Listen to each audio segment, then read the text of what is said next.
these clowns out here was gonna go out there and make videos. I just wanna go home. I just wanna be home. Mase, say names.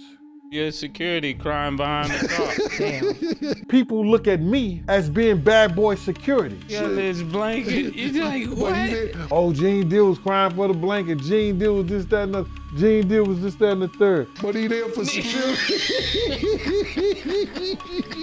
What you think I'm gonna be doing when you doing all that to Gene Deal? I bet you really don't wanna know. It's no joke anymore. Gene Deal just dropped a serious warning to Mase and Cam'ron after their video clowning him blew up all over the internet.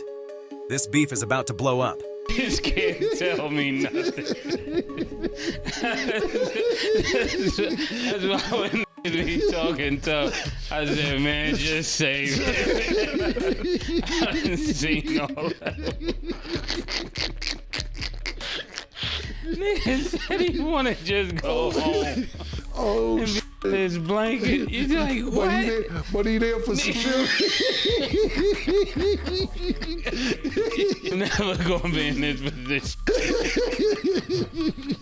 I just want to go home and I just want to be under my blanket. Crazy. Oh, we gotta get out of here. God, you get me out of here. I'm never fooling with these niggas. On a recent podcast, Mase and Cam'ron couldn't stop laughing as they roasted Gene Deal about the night the Notorious B.I.G. was shot. They kept cracking up over the fact that Diddy's bodyguard didn't fire a single shot the night Biggie got shot. I'm trying to picture your facial reaction to I just want to go home. Yeah. Oh, shit. Yeah. If my security holding me down in Cali, it's somebody, the #1 rapper in the world get killed, you're telling you, I just need to want to go home. And the second top artist in the world, which is Mase, about to be #1.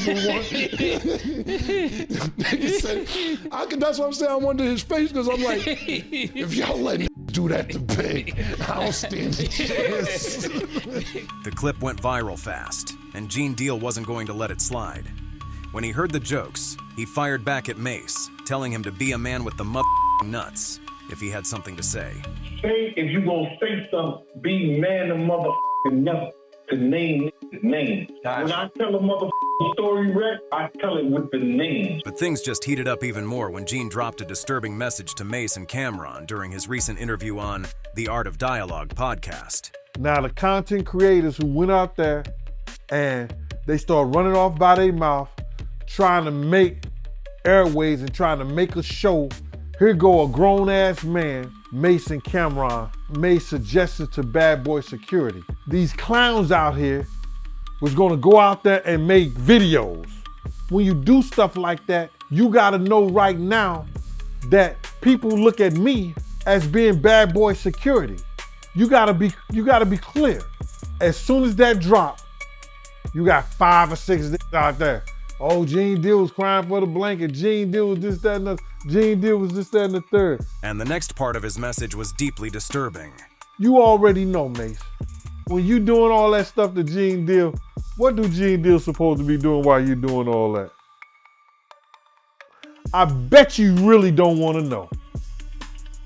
What you think I'm going to be doing when you doing all that to Gene Deal? They can play if they want to, but if they know what I know, they better find somebody else to play with. I never had to tell Big them Keep it a buck.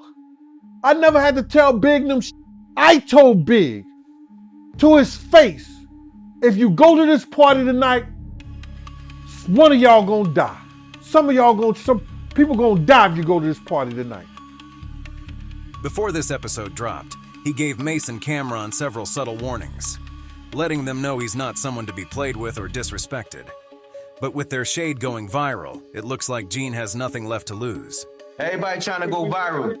Everybody trying to go viral. Everybody trying to go viral out here. It all began the day Gene received a call from Mase, who accused him of not firing back as a bodyguard the night the Notorious B.I.G. was shot. If you want to say something, Mase, tell us why you didn't go. Mase, why you didn't go to the party? Mase, why you didn't go to the party?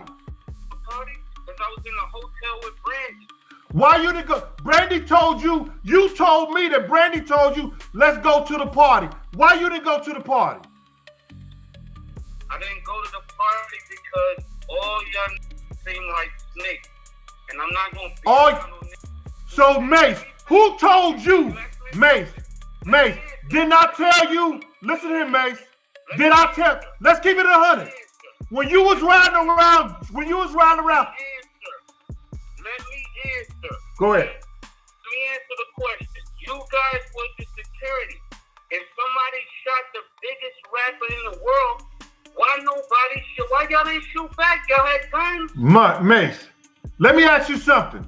I'm gonna get to that. Mase, one question. When you was riding around Cali with Stevie J, didn't I pull you to the side and say, what the fuck is you doing in a drop top Benz riding around with Stevie J around Cali? Did I say that to you? Did I say that to you, Mase? That's some Mase recently revealed details about the night Biggie was fatally shot, saying that immediately after the incident, he found himself boxed in by a large group of Bloods gang members. The Harlem native recalled being stuck inside his Los Angeles hotel room while roughly 70 gang members waited just outside the door.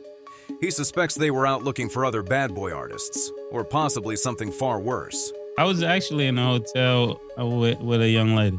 And when you heard this information, what was your next actions? My next actions? After what? When you heard Biggie died, did you stay in your hotel room? Did you leave out? Did you want to go back to New York? I actually was trapped in a hotel.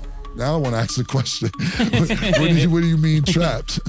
It was about probably like 70 or so Bloods in the hallway. I couldn't even leave my room. How'd you get out? One of the guys. Why would it be 70 Bloods in your hallway after Biggie Smalls died?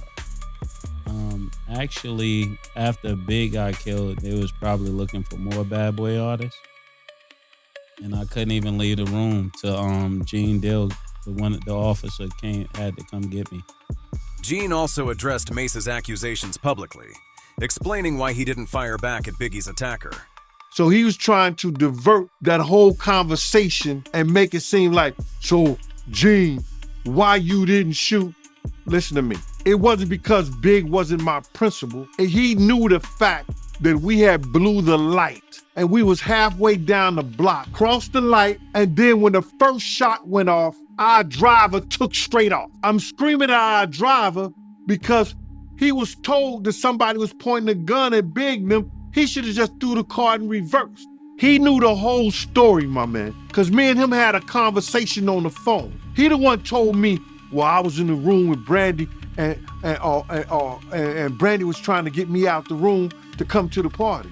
So I felt that was kind of weird.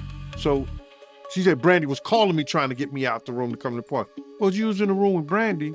How's she calling you to try to get you out the room to come to the party? You know what I'm saying? This was going through my mind. But Mase knew the whole situation. Mase knew that it's no way possible that I was able, being sideways in the car, because Puff, when I got in the car, Puff had put his seat back. Now I'm sideways in the car like this, and I'm cussing him out like, yo, man, what the f is you doing? Why you got your seat back like this? We hear the shot, pow! Puff put his head down. I go to open the door. Kenny flies, going straight. So he knew the whole story. What I supposed to do? Put my gun out the window and just start shooting like this? When the car had already turned the corner, it came out of parking space. So he knew the story, bruh. He was trying to just divert the attention of, well, why security? So ask security, ask Big security, ask Paul, ask the LAPD. The LAPD officer that was right there, they was right behind. Paul was outside the car. Why didn't they shoot? Why when we turn back around and come down the street, that they way down the block, they coming back when we get back to the car. When we get back to the car, nobody's in Big's car but Big. Mase knew this. Me and Mase had this conversation. Him and Tone is like this. He knew me and Tone jumped in the car and chased after the guy. We couldn't catch him. He wanted to divert the attention from himself because why didn't you tell Big that these dudes was trying to get at you, bruh? You had that conversation with with Puff, but you ain't had that conversation with Big. Big was your label mate. So people come on to him, why you ain't shoot? Listen to me, bro. At that time, I was young, dumb, and full of cum. Anybody who really knows me know that they ain't gotta worry about nothing if it comes to the point where gunplay has to be a part of my security. I'm not gonna hesitate, because I never bodyguard anybody that I wasn't willing to lay down my life for. The heat between Gene Deal, Mase, and Cam'ron is only getting thicker. Some say they crossed a serious line, while others believe Gene really could have fired back that night. Whatever your take is, one thing's crystal clear. Gene Deal ain't someone to mess with. Stay tuned for all the latest updates.